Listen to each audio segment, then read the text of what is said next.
Olá, boa noite vocês, tudo bem? Aqui mais num encontro Papo Fora do Eixo, né? Hoje, uma quarta-feira de cinzas, dia 17. A conversa vai ser com o nosso amigo, o meu amigo em especial, Virgílio Neto, aguardando para a gente conversar bastante sobre esporte, jornalismo, experiências profissionais, e uma conversa leve, né? Curar um pouco a ressaca desse carnaval que não teve. Ele deve entrar daqui a pouquinho, está se acomodando, né, na sua cadeira confortável, e eu estou aqui hoje num local diferenciado em função da minha mudança de local de trabalho, tá? É muito legal vocês estarem aqui, então espero que a nossa conversa traga alguma coisa de bom, a gente possa brincar bastante, conversar bastante e, acima de tudo, desenvolver algumas ideias que sempre são muito boas, tá? Daqui a pouquinho ele está chegando. O Virgílio, estou aqui presente já, tá? Eu estou aguardando. Eu sei que a chuva foi muito grande aí, não sei se houve um. Continuamos. Vamos lá, Virgílio, tudo bem? Lembrar que é importante que as equipes de rugby no Brasil estão voltando, tá? Isso é importante lembrar. A treinar, já existe uma expectativa de um Super Sevens feminino. Não vejo em nenhuma site oficial da confederação ou da federação que haja também previsão de campeonatos de 15 ou de Sevens. De Sevens eu acho que já deveria ter acontecido, mesmo na pandemia. Só seguir códigos sanitários essenciais e de resto, vamos em frente, tá? Reconstruir o rugby, reconstruir o esporte no Brasil, reconstruir o caminho do esporte em ano de Jogos Olímpicos, né? Vamos lá, o Virgílio deve estar meio perdido ainda, mas vamos achar rapidinho. Esse cara, gente boa, faz um trabalho legal, não só no rugby, mas em outros esportes, tá? Isso é importante lembrar vocês também, tá bom? Vamos lá. O que eu posso falar para vocês que semana foi de Rugby League em São Lourenço, Minas Gerais. Os paulistas ganharam no masculino e os cariocas ficaram em segundo. E no feminino, que tinham mais times, né, organizados, foram para as semifinais no dia 27 de março. Né, o local ainda a definir, né, já existem algumas possibilidades, mas nada definido. E Melina A e B foram classificados, mais Vitória do Espírito Santo e também a equipe de Maringá do Paraná. É o rugby fora do eixo trabalhando. As pessoas perguntam se rugby league é rugby. Rugby league é uma das vertentes ou das modalidades dentro do rugby. Que nem o rugby 7, que nem o rugby de 15, que nem o rugby de praia, né, que a gente pode dizer para vocês, tá bom? Aguardemos o Virgílio, são 19h32, um pouquinho atrasado. Ele não é um britânico, mas é um bom mineiro que não pode perder o trem, tá bom? Quer que eu espere você, Virgílio? Estamos aqui. Vamos lá. 7h30. Onde está você, Virgílio? Estou aqui no Instagram. Espero que você esteja conectado. Até agora ninguém apareceu, tá? Isso não é um problema. É a ressaca do carnaval. Espero que ninguém tenha ido para as festas clandestinas, tenha usado máscara, entre outras coisas mais, tá? No final de semana, só para ilustrar para vocês, tivemos jogos do Six Nations pela ESPN, aí o Virgílio entrou, né? E certamente nós vamos bater muitos papos para a gente poder conversar bastante sobre esporte em geral, tá? E claro, jornalismo, para quem quer trabalhar fora do campo. Virgilinho, entra aí, pede para entrar que eu aceito aqui. Vamos lá, Virgílio? Vou dar um tchauzinho pro Virgílio. Ó, Virgílio, tô vendo você aqui, Virgílio. Vai, Virgílio, convidadíssimo.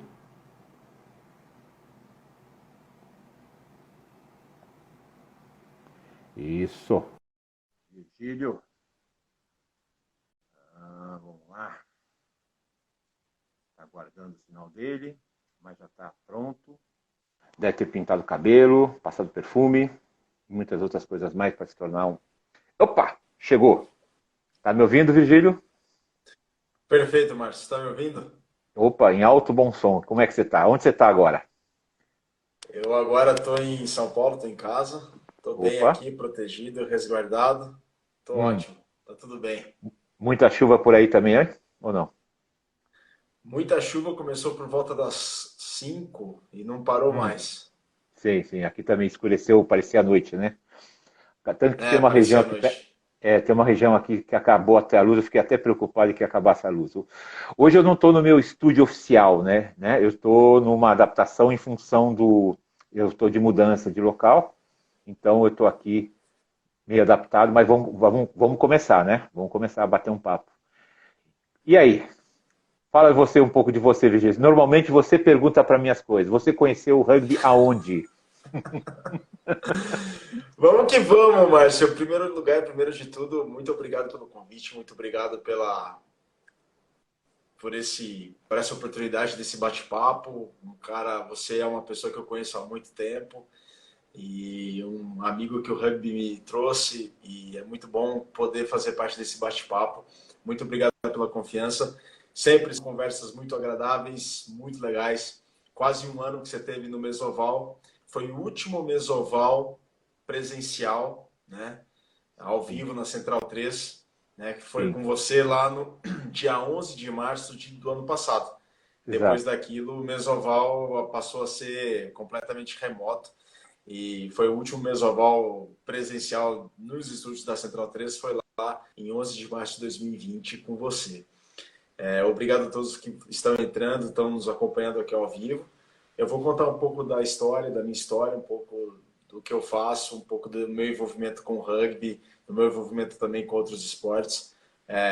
Antes de tudo, sou um apaixonado pelos esportes, mas respondendo sua pergunta, eu conheci o rugby quando eu tinha 9 anos. Eu tinha 9 anos de idade.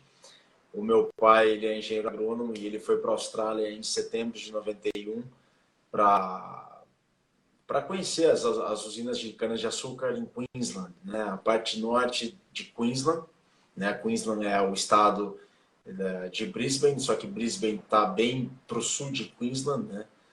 Ele foi mais para o norte, mais para perto da linha do Equador da Austrália, na cidade de Cairns, e onde tem bastante plantação de cana-de-açúcar, né? Um Sim, abraço aí para o pessoal do Nova Lima Rugby, o Tito está conosco, o Vidal também está conosco, lá do Rio Grande do Sul. E quando meu pai voltou de lá, da Austrália para o Brasil, ele voltou com camisas de rugby, voltou com bolas de rugby, voltou com fitas VHS, e eu fiquei encantado pelo esporte, encantado pelo jogo logo de cara, logo no início fiquei encantado, né? Eu e meu irmão, a gente começou a acompanhar o rugby desde cedo, só que nós somos do interior de São Paulo, eu sou do interior de São Paulo, sou de Jaú, e lá naquela altura praticar o rugby estava muito distante da gente, né? O rugby era uma... Só se jogava o rugby no Brasil naquela ocasião, naquela altura, há quase 30 anos, há 30 anos na verdade, né? Em 91, só se jogava no Rio de Janeiro, Niterói, São Paulo, São José dos Campos, alguma outra cidade do interior que tinha uma equipe como Piracicaba e Campinas, mas não era tão divulgado assim. E Curitiba, né? sim. Tem o Curitiba que é dos anos 80. E eu fui aos poucos e à distância cultivando esse meu interesse pelo rugby, porque eu via pelas fitas VHS e meu pai sempre falou muito bem do rugby, né? Que é um esporte muito leal, é um esporte muito de muita camaradagem, de bastante cortesia. Ele é duro, ele é intenso, ele tem um contato físico muito intenso, mas existe muito respeito, né? Pelo árbitro, pelo adversário. Por mais que o contato físico fosse intenso, não se via tantas brigas no rugby, e ele gostou e ficou apaixonado pelo jogo, né? Só que ele viu o Rugby League, ele não viu o Rugby Union, né? É. E o Rugby League é muito popular na Austrália, né? O Rugby Até League é mais do que o o Rugby povo, né? Union, né? O League é mais, até mais do que o Exatamente. Union. Pouca gente O sabe League é disso. muito... Exatamente, na Austrália o Rugby League é super popular. Tem a National Rugby League, que eu fui comentarista no final do canal Sports Plus, que era o canal 28 da Sky 228 em HD. Sim, Esse canal transmitiu o Rugby League por 2 temporadas, 2013 até 2014, sim. 2013, 2014, 2014 e 2015. E eu tive a honra de ser um dos comentaristas lá do Sports Plus da National Rugby League. E isso era muito engraçado, porque os jogos eram de quinta para sexta às 6 da manhã e de sábado para domingo à 1 da manhã. E eu me Hum, lembro que de quinta para sexta-feira eu dava aula na pós-graduação na FMU, né, até às 11 da noite, até por volta das 15, 10 e meia, 15 para as 11. E eu não voltava para casa. O que eu fazia? Para não perder hora, porque eu tinha muito medo de perder hora, e isso Sim. aconteceu comigo uma vez durante uma transmissão, eu perdi hora. O que eu Hum, fazia? Eu colocava um saco de dormir no porta-mala do carro, saía da pós-graduação, que era ali na Vila Mariana, e me hum. mandava direto para Barueri, em Alphaville, onde é a sede da Sky. Os estúdios eram lá. E Sei, eu sei. passava numa padaria 24 horas, comia um lanche e partia para a televisão. Na televisão, eu entrava na ilha de edição, montava meu saco de dormir, colocava um pijama, fazia tudo o ritual do sono, né? Ah, Dormia no saco de dormir ali na ilha, dentro da televisão, para não perder hora de manhã bem cedo. E a gente entrava ao vivo às 6 da manhã, quando dava umas 5 horas eu acordava, fazia minhas últimas anotações, né, para estudar o jogo, e a gente entrava no ar ao vivo por volta das 5 para 6 e ficava no ar até um pouco antes das 8 da manhã. E hum. domingo, já de sábado para domingo, já era mais fácil, porque o horário era mais acessível para se manter acordado, né? O jogo começava ao vivo à 1 da manhã, mas foi voltando lá em 91, foi aí que eu conheci o rugby e comecei a gostar mais. Aí eu comecei em meados dos anos 90, eu tive acesso à televisão por assinatura, tive acesso à internet de alta velocidade no começo dos anos 2000, aí o rugby passou a ser mais comum pela televisão. E Sim, aí, por conta disso, eu tive muito mais acesso e conhecimento com a modalidade, com as explicações do Martoni na televisão, dos narradores, né, sim. nas primeiras transmissões. Eu fui me familiarizando com o esporte e daí, depois, quando eu fui fazer a faculdade em Belo Horizonte, na PUC Minas, em 2001, aí eu conheci lá uma galera que queria jogar o rugby, que queria praticar o rugby, mais alguns que já jogavam rugby, já praticavam, e aí a gente se juntou e fundou o Belo Horizonte Rugby Clube lá em 2003. Foi uma história bem bacana essa aí também. Mas foi assim que eu comecei no esporte e assim que eu conheci o rugby e comecei a me envolver fora de campo, Marcião. Por Ah, quê? Porque eu tive um problema de saúde. Eu tive um sei. problema de saúde que eu tive hipertireoidismo, que é a tireoide de uma maneira Disparada? acelerada, né? É. Disparada. E aí a minha médica falou assim, Virgílio, você para de jogar, para de praticar esporte porque seu coração vai num Logo, ritmo muito intenso. entendo. E aí, acho que travou meu vídeo aí, mas não Eu sei se estou o te som está ouvindo, chegando aí. normalmente. Pode ficar tranquilo, eu estou te ouvindo, tá? Estou te ouvindo. Acho que destravou já. Perfeito, perfeito. Destravou e você travou para mim. Você travou para mim, mas eu te ouço bem. Ah, E, e aí, por conta desse meu afastamento, que eu não podia mais jogar, eu passei a me envolver muito fora de campo, por conta do hipertireoidismo. E comecei a ajudar na organização dos treinos, nas divulgações, nas comunicações, em visitar escolas, em visitar faculdades, colégios, em recrutar jogadores, em trabalhar no blog, que na época não tinha as redes sociais como tem hoje, né? Era o blog, né? A gente fazia o sim. blog. Então eu comecei a trabalhar nessa parte fora de campo, que eu fiquei encantado, né? Que eu fiquei encantado, era algo que eu queria bastante, porque eu sempre gostei de jornalismo, sempre gostei de comunicação, e aí eu me envolvi muito nessa parte fora de campo. E isso fez com que eu, dentro da faculdade, fosse um dos fundadores da Atlética, me envolvesse mais com assuntos esportivos, sobre esportes dentro da minha faculdade, que foi de Relações Internacionais, ou seja, eu queria fazer o Instituto Rio Branco para ser um diplomata, só que esse meu envolvimento fora de campo do rugby fez eu gostar muito da gestão do esporte. E Entendi. aí eu fui fazer minha especialização em gestão do esporte, fazer o meu mestrado em gestão do esporte, e aí me mandei para fora do país, Você né? foi para Trabalhei no Portugal, né? Brasil, fui para Portugal, e aí eu fiquei lá 2 anos e meio na Faculdade de Motricidade Humana e acompanhei muito de perto a seleção portuguesa durante a Copa de 2007, que foi a grande vedeta, né? Foi a grande notícia, né? Uma Sim, seleção amadora, a única seleção amadora dentro daquele mundial completamente profissional, um mundial, uma Copa do Mundo que mudou bastante a visibilidade do rugby no Brasil, porque aí a TV por assinatura já tinha uma maior penetração dentro da população brasileira, a internet de alta velocidade também. Então a Copa do Mundo de 2007 que a ESPN transmitiu, foi um marco muito importante para o rugby do Brasil. E foi bem bacana, assim, eu acompanhar a trajetória da seleção portuguesa antes, durante e depois da Copa do Mundo. Eu vivi muito aquilo de maneira muito intensa. E aí, quando eu voltei para o Brasil, eu mandei um e-mail despretensioso para o Grupo de Apoio ao Rugby do Brasil, me responderam, e aí em 2009 eu comecei esse meu envolvimento com a antiga ABR e depois CBRU, e estou envolvido de certa maneira até hoje com a Confederação Sul-Americana de Rugby, e dentro da CBRU eu ocupei algumas funções, como por exemplo gerente de comunicação, depois gerente das seleções brasileiras. Foi um período bem bacana, Márcio, que eu mergulho muito. Você começou do Então, zero, eu né? vivi... Você começou do zero, não tinha nenhuma referência, né? Vamos dizer assim, Não, não no tinha. Brasil.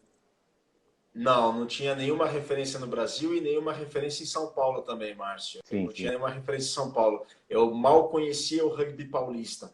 Para falar que não conhecia o rugby paulista, antes Hum, de ir para Portugal, eu treinei muito com o time de Bauru, sim. porque eu sou de Jaú e eu ficava em Jaú e treinava com o time de Bauru. Que é muito perto, para quem não E conhece São Paulo, né? O Bauru e Jaú é muito ah, perto. E muitas vezes as pessoas super perto. falam, as pessoas acham que é longe em função da estrada, mas é 40 quilômetros.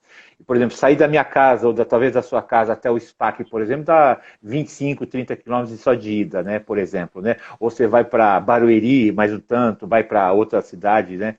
Não é muito mais longe. Jacareí, não sei se é 80, 60 quilômetros. Então, as pessoas acham que talvez seja menos perigoso do que nas avenidas de São Paulo, por exemplo.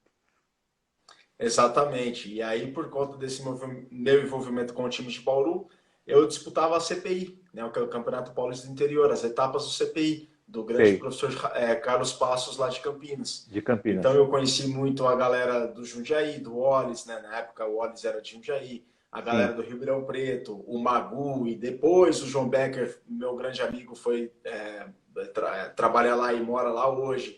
A galera sim, do São Carlos, eu tenho um primo que foi fundador, que é fundador do Rugby São Carlos, o atual, né, que é o Tiririca, meu primo, é um dos sim, fundadores do Rugby São Carlos lá em 2000. Então, eu me orgulho muito de ter jogado o CPI, que é um torneio que todos falam e eu tenho na lembrança no coração. E eu conhecia muito pouco do rugby paulista. O rugby da capital, nada, não tinha nenhum sim, contato nem ninguém. E quando eu cheguei e me apresentei para o GRAB, me apresentei para as pessoas do GRAB, eu não conhecia simplesmente, eu não conhecia ninguém. A minha formação do rugby foi toda em Minas Gerais e no Rio de Janeiro, porque quando o BH queria disputar algum jogo competitivo, ou a gente ia para Varginha, né, que tinha a sim, galera do Minas e do Varginha, ou a gente ia para Niterói e para o Rio jogar contra o Rio Rugby, o Guanabara e o Niterói. Então, o meu sim, primeiro grande ídolo do rugby nacional era o Greg, foi o Greg, é o sim, Greg, eu falo isso para ele. sim, O Greg é a grande referência. Eu jogava contra ele assim, falei, puxa, o Greg, né? Sempre ouvia falar dele. Eu vi aquele jogo do Brasil contra o Paraguai que passou pela ESPN em outubro de 2004. E o jogo foi sim, no Ícaro Castro Melo, lá no sim, Ibirapuera. O Greg fez o try contra o Paraguai. A minha primeira grande referência do rugby nacional foi o Greg. Então, eu mal conhecia o rugby paulista. A minha formação toda foi Minas Gerais e Rio de Janeiro. E alguma coisa no interior de São Paulo com o Carlos Passos do Jequitibá, a galera do Ribeirão Preto, o Magu, e hum, o pessoal de Piracicaba também da Exalc, e o meu primo Tirica, que foi um dos fundadores do Rugby São Carlos, que é a galera do Léo Carniato, Cebola, Gebran, Jean-Marc Volan, que a formação dele foi no São José. Eu conhecia tanto do rugby de São Paulo. E aí eu acho, Márcio, que isso ajudou também na minha aceitação para dentro da CBRU. Eu não tinha contato de ninguém em São Paulo. Isso eu acho que ajudou bastante. Eu acho. existe um pouco de clubismos, né, ainda não existe um ranço de o fulano é do SPAC, o fulano é do Pasteiro, o fulano é do Band, o fulano não sei da onde, é complicado. Virga, você viu uma evolução, não falo dentro de campo, né? Eu falo fora de campo. Houve uma evolução para o jornalista, para o cara que trabalha fora do campo, realmente o rugby atrair mais gente, ser mais legal, mais do que pode ser. Ele já é legal, né? Mas mais legal ainda, ou não? Você viu que nesse ponto nós paramos mesmo? Ou ainda não caminhamos como devíamos caminhar? Eu acho que não estamos parados, Márcio. E eu acho que não estamos parados, estamos caminhando. E tem uma frase que o meu irmão fala que eu gosto muito, que é para quem não tem nada, para quem não tem nada, metade é o dobro. Então, Hum, assim, eu vejo uma evolução. Eu vejo uma evolução. Márcio, para quem jogava rugby em Minas Gerais há 15 anos, a gente não tinha árbitro auxiliar. sim, A gente tinha um árbitro principal, não tinha árbitro auxiliar. Era muito comum nos jogos alguém que não ia jogar a partida da equipe da casa e da equipe visitante fazerem às vezes de árbitros auxiliares na linha lateral, né? sim, Não havia o trio de arbitragem, não havia isso, não havia campo disponível. Como é que a gente vai conhecer o rugby? Como é que a gente vai, onde a gente vai jogar o rugby? Que campo que vai ser? Onde que a gente vai disputar esse jogo?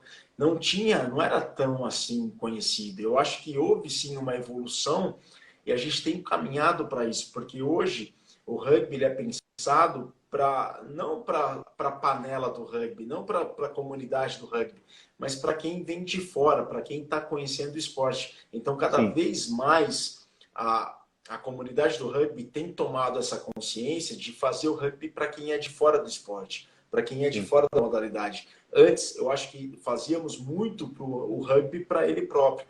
Hoje em dia, o jogo está muito mais interessante, está evoluindo cada vez mais, está muito bacana. Não que nunca foi, mas eu acho que para o público externo, em termos de organização, em termos de acessibilidade, de comunicação e de entendimento do jogo, o rugby está mais preparado para o mercado. Claro, sim. né, com respeito ao atleta, com respeito ao torcedor, mas eu acho que o rugby está muito mais preparado para o mercado do que antigamente. Eu vejo uma evolução, às vezes tímida, às vezes mais sólida, Hum. mas sempre está em evolução. Não acho que está parado. Inclusive, em tempos de pandemia, eu acho que a comunicação do rugby melhorou bastante. Eu acho que. Deu uma travadinha aqui na ligação. Você está me ouvindo, Infelizmente, Viga? não. Estou te ouvindo perfeitamente. Você me ouve bem? Só a imagem parou, mas pode continuar falando sem problema nenhum. Estou ouvindo, te ouvindo também. Perfeito. Então eu vejo uma evolução, eu vejo uma sequência, eu vejo que caminha para frente. Eu vejo com bons olhos e a minha perspectiva, as minhas impressões é que a perspectiva melhore e que a gente tenha ainda muito para fazer e muita coisa bacana para acontecer ainda. O melhor sempre está por vir. Claro, talvez essa pandemia mostre que a gente deu um passo para trás para dar dois para frente. Às vezes, não esse passo para trás, mas a gente, às vezes esse tempo pode ser bom para a gente lá refletir e ver de onde a gente veio, saber o que nós somos e o que nós queremos para o nosso rugby. Eu acho que isso tem acontecido bastante. O Viga, eu tenho uma opinião muito formada sobre isso. Eu acho que o que você pensa em dividir o rugby em dois grupos? O grupo que quer de rendimento e depois vai se tornar alto rendimento se for para a seleção, e o rugby social, que é aquele rugby assim, divertir, brincar, se encontrar no final de semana com os amigos, formação de atletas, que é a molecadinha de até 16 anos, e não ter tantas equipes jogando em campeonatos que não tenham o chamado mínimo de condições, né? Porque a gente vê que a maioria das equipes elas não têm o mínimo e não se cobra o mínimo de condições, né? Aí é uma postura, uma política pública das confederações e federações. Ó, o clube para jogar na primeira divisão tem que ter isso. Se não tem isso, tchau. Então, eu quero ser, mesmo que não seja um time que ganhou nada, mas que ele tem condição, ele possa ir para a primeira divisão ou para a segunda divisão. Isso é uma questão de estudar e discutir. O que você vê por isso? Tem muito clube que ainda é juntar amigos e vambora? Eu acho, a minha opinião sobre isso é que o clube tem que saber muito bem o que ele quer, né? Quando se forma um clube, quando se resolve formar um clube, é preciso saber muito o que se quer disso.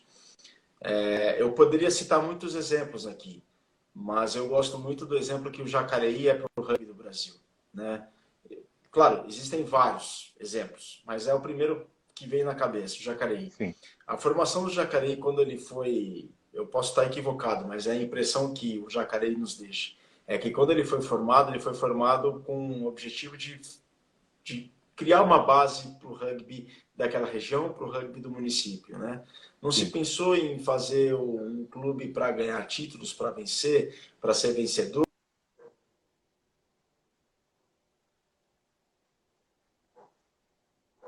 Deu uma paradinha de novo, mas já está. Tá me ouve ouvindo? bem? Isso. Perfeito. Tá. Te ouço bem. Pensou-se no clube para ser um clube formador, pensou-se num clube para ser um clube que formasse atletas, formasse cidadãos, né? Então o clube sabia desde o princípio o que ele queria, né? E sabia que ia ter uma equipe adulta tão cedo. E não acelerou processos, não passou por cima de processos, não antecipou situações, simplesmente seguiu o seu momento estratégico. Isso foi muito saudável porque é um grande exemplo para o rugby do Brasil do que um clube do que um clube pode no momento e do que ele quer no segundo momento. O Jacareí, claro, quer ser um clube vencedor, quer ser sempre quis ser um clube campeão. Aliás, quando você forma um clube, acho que esse é o objetivo principal. Sim. Mas soube respeitar o processo, soube respeitar a jornada, soube respeitar o tempo. Tanto é que aqueles primeiros atletas do Jacareí, quando chegavam à equipe adulta, quando chegavam à idade adulta, eles obviamente não tinham a equipe adulta do Jacareí formada. O que eles faziam? Eles iam jogar pelo São José, que é um clube vizinho, de uma cidade vizinha. Então, esse é um grande exemplo. E muitas vezes, quando se forma um clube, o que eu percebo é que o clube não sabe o que ele quer dentro da sua atuação na comunidade do rugby local, regional e nacional. Eu quero ser um clube campeão, eu quero ser um clube formador, eu quero ser um clube que um dos amigos se reúnam para praticar, eu quero ser um clube que almeje jogar o alto rendimento, eu quero ser um clube que forneça atletas para a seleção brasileira. Eu acho que tudo parte do propósito. Eu junto amigos, eu crio um clube, eu crio uma equipe com qual objetivo? Eu tendo claro qual o objetivo, qual o método a ser seguido e como a gente vai atingir esses objetivos outrora traçados, eu acho que isso faz com que acho que isso faz com que os esforços eles sejam convergidos de uma maneira menos complicada. Os esforços de cada um dentro de cada membro do clube, de cada membro da equipe.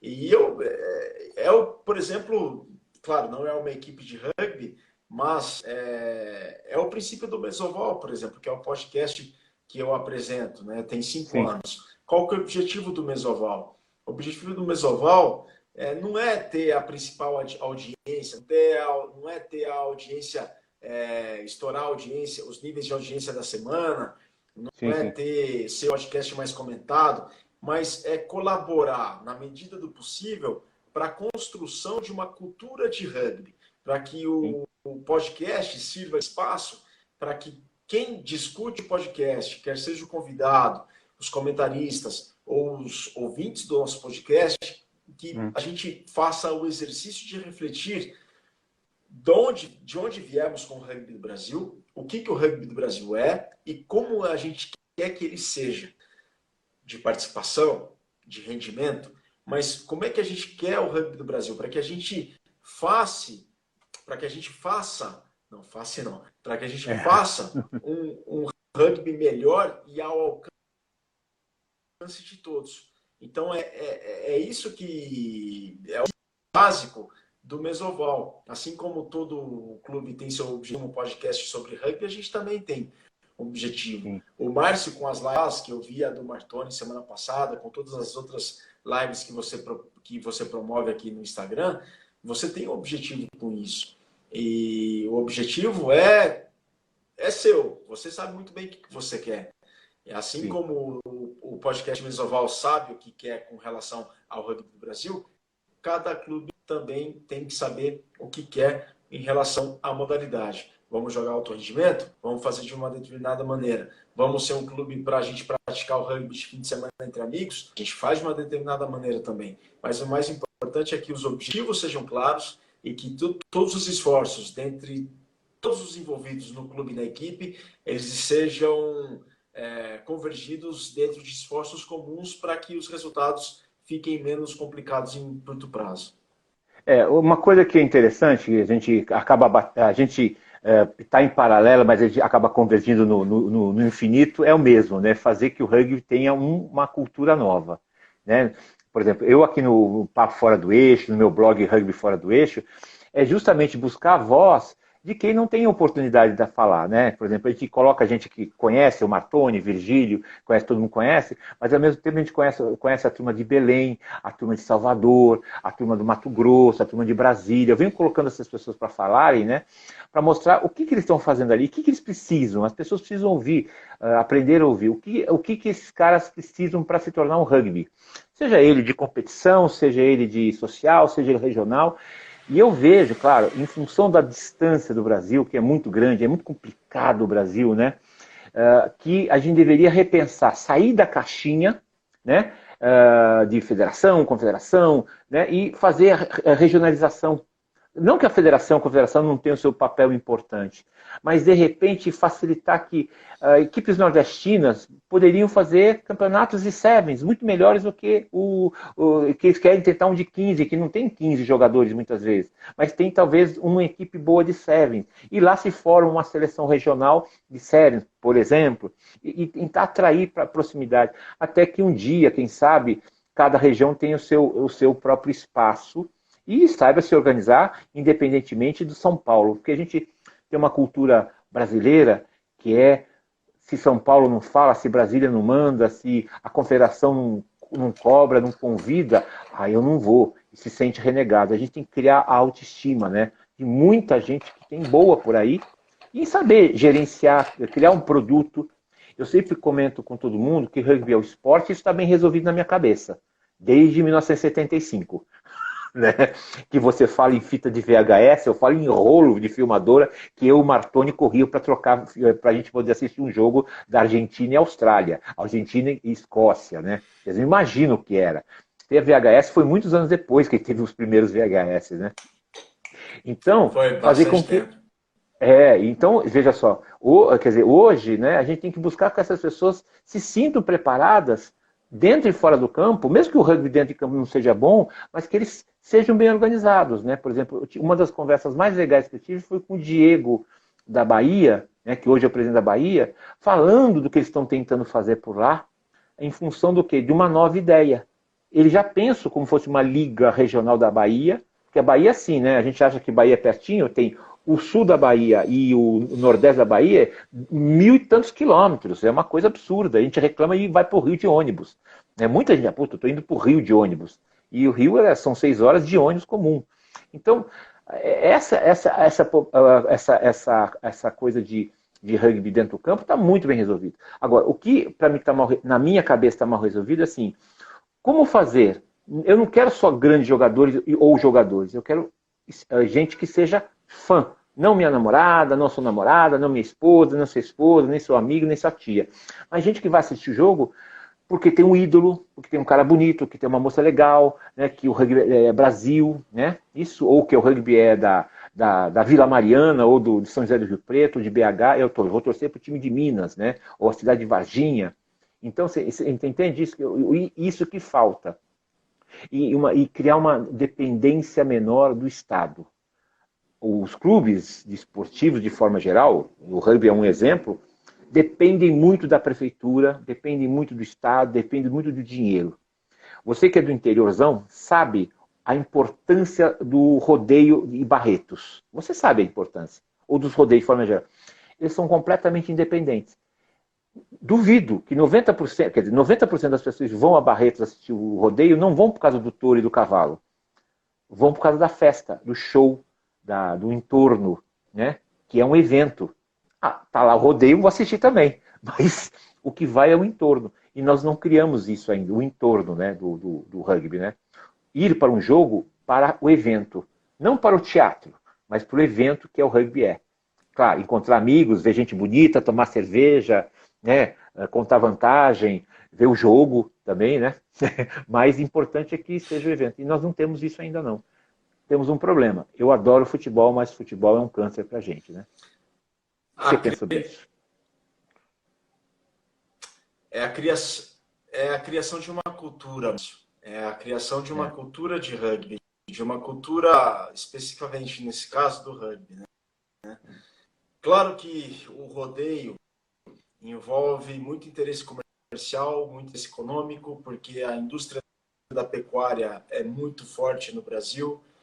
É uma commodity que gera muito emprego, gera muito rendimento, a sim, economia de vários lugares do Brasil sim, e vários lugares prósperos, né? E aí você sim, tem uma indústria de automóvel que quer se associar ao rodeio porque está vinculado à indústria da pecuária, à economia da pecuária. Você tem a indústria dos insumos,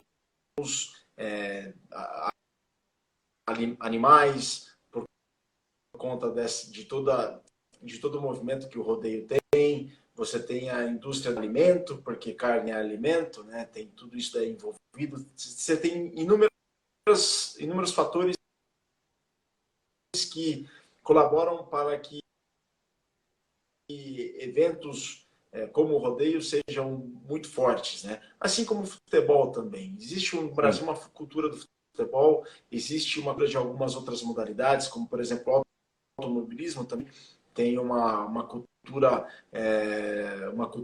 do esporte motor no Brasil bastante sólida e muito fiel, né? E a gente sim, tem que criar essa cultura de rugby. Isso daí vai ser muito aos poucos que vai ser um trabalho de formiga. Se a gente hum, comparar o cenário do rugby no Brasil há 25 anos e atual, criou-se, existe um movimento para que ele fique mais sólido, para que cresça cada vez mais. Mas é um processo muito lento e muito vagaroso, que ele vai se consolidar à medida que o rugby se popularizar também. E como é que se populariza? Universalizando o acesso à modalidade. A gente hoje em dia tem muito mais desafios do que há 25 anos. A gente tem o sim, desafio não só da pandemia da Covid-19, mas a gente tem o desafio dos games, a gente tem o desafio das grandes cidades que impedem o deslocamento, que restringem o acesso a espaços públicos, o acesso a espaços de lazer por conta da especulação imobiliária. Então, a gente tem muito mais desafios do que há 25 anos. Então, é um processo bastante lento. E o rugby se dá nas grandes cidades, porque o rugby é um esporte coletivo sim, e você precisa de muitas pessoas para criar uma equipe de rugby. Então, é um desafio bastante grande, é a construção e a criação de uma cultura que, se a gente quer referentes, até estava falando com o Flávio Santos hoje, e ele falou uma hum, frase que eu gostei muito: se a gente não muda a cultura, a gente não muda o resultado. A gente tem que mudar bastante essa cultura para ter um resultado diferente. A gente tem que entendi, criar essa base, essa base, para que a gente tenha resultados, tanto em termos de participação, de torcedores, de fãs, de número de torcedores, de número de fãs, de simpatizantes, quanto também número de praticantes da modalidade, quer seja sim, praticantes não apenas do esporte de rendimento, mas praticantes comuns da modalidade. Então a gente tem que alcançar o maior número de pessoas e os nossos desafios são muito grandes. A gente tem que querer um resultado, para gerar esse resultado diferente, a gente tem que mudar toda uma cultura. E isso daí vai ser muito com o tempo. Isso daí vai levar algum tempo, é um processo bastante vagaroso, bastante lento. Eu estava com um negócio na cabeça para falar e eu completamente, mas eu vou me sim. lembrar. Então é um processo que vai levar algum tempo, é um processo lento que vai levar algum tempo, mas a gente pode chegar lá. Não me lembrei, não me lembrei. Estava na ponta da língua e fugiu novamente. Mas Não eu tem vou me problema, lembrar. não. O interessante, Virga, que você está falando em cultura, é exatamente isso. Ainda temos uma dificuldade de acesso a ver os jogos. A gente consegue ver os jogos muito bem feitos pela ESPN, né? Algumas vezes pela Band, outras vezes pela Sport TV, mas a gente precisava que as pessoas conhecessem os clubes, as cidades, né? Talvez hoje com tecnologias novas, através do streamer, né? A gente tem que começar isso. E gente que vivenciou o rugby de algum jeito, não gente que gosta de rugby, né? Eu vejo assim, por exemplo, por mais que muitas vezes alguns não saibam explicar direito, mas as pessoas vivenciaram o rugby de certa forma, tá? Isso é legal para as pessoas sentirem que, por exemplo, você pega um Greg, você pega um Ige, você pega um Diegão, você pega essas pessoas que têm uma referência, as pessoas vão, né, ter essa referência para entender que é o rugby, né? Eu sou torcedor do time tal, gosto daquele atleta, isso vai ajudar bastante, né? Eu sempre faço comparação ao voleibol, né? O voleibol, quando começou, até eu eu fiz aquela foto que eu encontrei nas minhas coisas. O voleibol tinha duas equipes, né? Duas equipes. Era o Rio e São Paulo. Aí o Minas hoje tem um grande clube que é o Minas Tênis Clube, né? É um grande clube não só de vôlei, mas de basquete, de outras modalidades. Como também tem clubes que usam as camisas dos clubes importantes. O time de Montes Claros usa o do América, o Cruzeiro, né? O Praia Clube, que é de Uberlândia, né? Engraçado, Praia Clube em Minas Gerais é muito complicado, né? Praia Clube, né? Então tudo isso ajuda a popularizar o rugby, outros esportes em outras cidades, né? Então hoje você tem já que 15 equipes no masculino e 15 equipes no quê? No feminino, né? Isso é fundamental ver que e fora os atletas que estão no exterior. Então hoje um treinador do masculino e feminino fica desesperado. Quem eu vou escolher? Eles jogam pelos clubes e também jogam por quem? Pela seleção. A gente tem que fazer os jogadores jogarem pelos dois, né? Pela seleção e para o clube, para criar esse valor clube para quando ele levar para a seleção, né? E a gente ainda engatinha muito, né, nessa parte, né? De, de ver o rugby de uma forma diferente, né? Opa, voltou? Ô, Márcio, caí, mas já levantei, o ranking foi limpo, já estou de pé, vamos seguir a bola aí. Só para lembrar para você aqui, entraram várias pessoas, mas entrou uma pessoa muito importante do rugby argentino, antigo Pumas da década de 70, 80, Guri Minguez, né? Famosíssimo de Mar del Plata, tá? Mandei um super abraço e está aqui, deve estar ouvindo a gente um pouquinho, não sei se entende muito. Eu tive uma vez, conheci muito rapidamente, ele não se lembra, um sul-americano, quando encontrei com ele, um segunda linha fortíssimo, jogou com aquelas famosa seleção de Hugo Porta e outros, Travaglini e outros mais, né? Belíssimo. Ele é o sogro do Ariel, que jogou no Pasteur alguns anos atrás, que você lembra dele, né? Tá? Lembro dele. Isso, a filha dele veio com o Ariel para cá passar aquela temporada, uma pessoa, olha lá, mandando um forte abraço para todos aqui. Graças, Guri, graças, muitas graças. Prazer estar cá. Bom, continuando, a gente sabe que uma das grandes referências que nós temos no mundo do rugby é a Argentina, porque a Argentina tem duas coisas fundamentais, que é a cultura de clube, que é fantástica, em toda cidade, toda região tem a cultura do clube, e tem a seleção muito forte, né? Agora criaram um pouco essa questão do NAR argentino, do alto rendimento argentino, Plagar, e que de algumas vezes a gente vê os clubes reclamando disso também, porque acabam causando alguns problemas aos clubes com o tempo. E muito argentino, muito bom, volta para ajudar o clube de origem. Mesmo que não tenha. O é um exemplo, né? Exatamente, volta. Mesmo jogadores que vieram só jogar, já passaram aquela fase maluca, né? E certamente voltaram para jogar e para ajudar os meninos, ter uma referência. O Hugo Porta é o grande exemplo, né? Que é um monstro de jogador, né? E poucos, a gente fala em Hugo Porta, as pessoas lembram mais dos últimos 10, 15 anos, eu falei de Hugo Porta lá atrás, e eu sempre digo que para o Martoni mudou a vida dele, que num sul-americano o Hugo Porta ensinou algumas coisas para o Martoni e mudou ele de posição. O Martoni era uma posição, o Hugo Porta falou, não, você não vai jogar aqui não, você vai aprender a jogar aqui. Né? Ralph depois foi jogar e foi aquilo que a gente conhece do Martoni. Isso é muito legal. Como até entre países que teoricamente são adversários, o atleta ensina o adversário mais fraco a jogar melhor, né? A se encontrar dentro do rugby, né? Claro, sem dúvida, Márcio, sem dúvida. E você vê que dentro do rugby a questão da comunicação melhorou bastante. A gente tem ESPN como um grande parceiro forte, mas existem outros canais além do portal, além do blog rugby fora do eixo. Você não consegue ver isso em outras mídias que são diferentes, já que nós temos muita tecnologia? Bom, nas grandes mídias, né, Márcio, o rugby não está tão presente assim. E Hum, por motivos óbvios, né? A, a grande mídia no Brasil, ela não é pública, né? Ela é privada e, obviamente, ela tem interesse comercial e interesse financeiro por hum, cima do sim. interesse público, óbvio, né? Porque é o interesse privado. O rugby, não, por não ser um esporte tão popular assim, não tem tanta audiência, logo não é um esporte que vai estar na televisão de uma maneira tão fácil. Eu acho que existe um espaço que poderíamos cavar assim dos dentro da imprensa pública, né?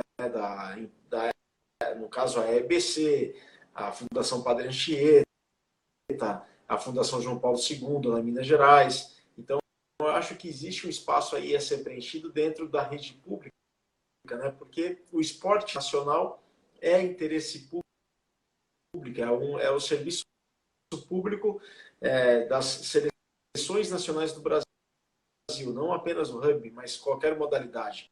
A EBC, a Empresa Brasil de Comunicação, desde quando foi pensada, há uns anos, ela tem dado bastante espaço para o rugby. Né? Eu vejo cada vez mais o rugby presente dentro da imprensa feita pelo poder público há muitos anos, não apenas não só nesse mandato do atual presidente, mas há muito tempo o rugby tem adquirido mais espaço.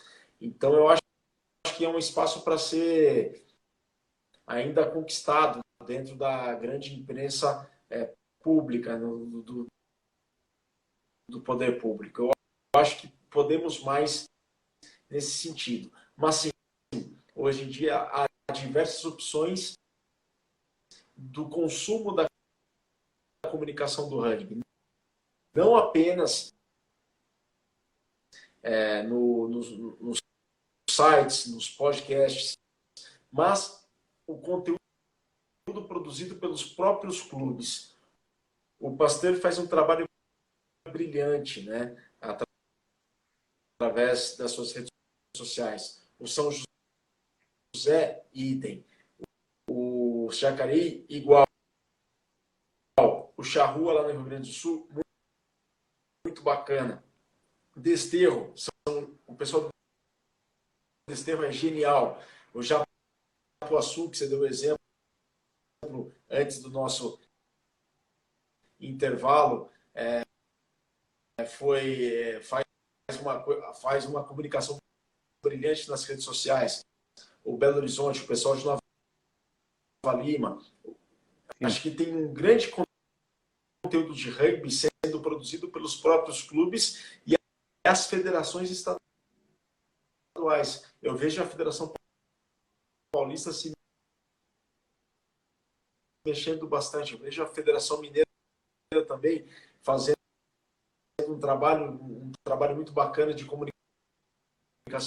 Então, não apenas a, a imprensa especializada no rugby, mas também os próprios clubes, as próprias entidades de prática esportiva, de administração do esporte,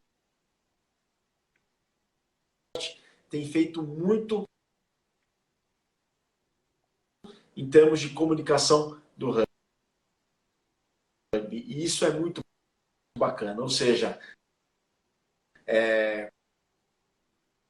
conversar com o pessoal das antigas do seu próprio clube, conversar com o pessoal. A CBRU fez isso muito bem em 2020 com várias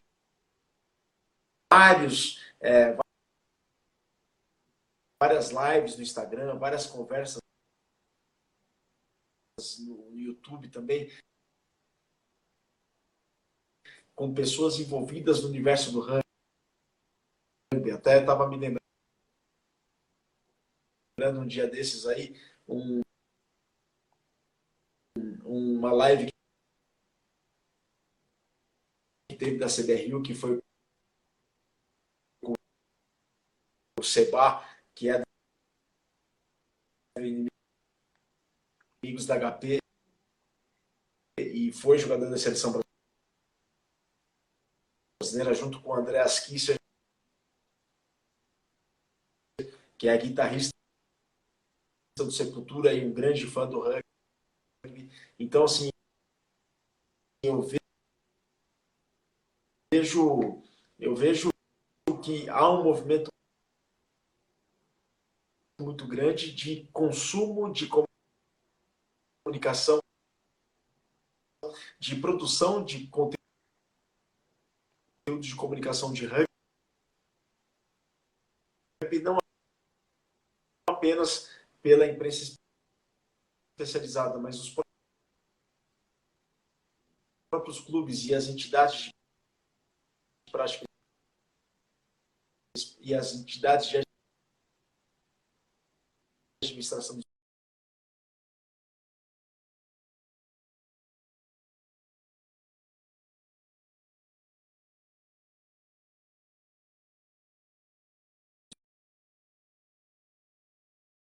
como basquetebol, como voleibol, como o automobilismo, como o futebol.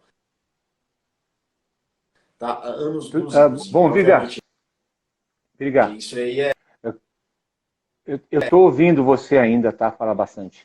nítido, tá? Eu estou ouvindo você, claro, ouvindo normalmente. Tá? E existe um porquê disso. Mas eu vejo cada vez mais um conteúdo de A voz está bem atrasada para cá. muito boa qualidade sendo produzido. No YouTube também, né, com canais especializados no YouTube sobre rugby que produzem um conteúdo também bastante específico e de qualidade. Bom, essa chuva deve ter mexido com todas as antenas de São Paulo, aí, então a gente está cortando muito a imagem da gente. Virgílio, quero agradecer você. Está me ouvindo, Virgílio? Está me ouvindo bem? E agradecer muito a presença sua aqui. Você é uma aula de conhecimento, de vivência, como jogador. Pode não ter sido grande jogador, mas foi um jogador. Começou como curioso do rugby. Hoje é um jornalista, né? Fala de rugby, fala de outro esporte de uma forma muito clara, muito coesa. E tem um bom pensamento. Acho que a gente deveria formar, dentro de um curto espaço de tempo, grupos de pensadores, né? Grupos de que possam extrair desses pensadores um conteúdo para alimentar as federações, alimentar a confederação de novas ideias, de novos conceitos, para que o rugby cresça dentro do campo, que aí está certo, mas fora do campo acima de tudo. Tá bom? Você está me ouvindo bem? Agradecer muito a sua presença aqui, tá? Agora eu não estou ouvindo.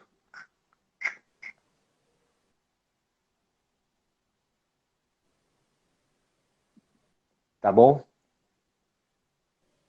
Aí ver se...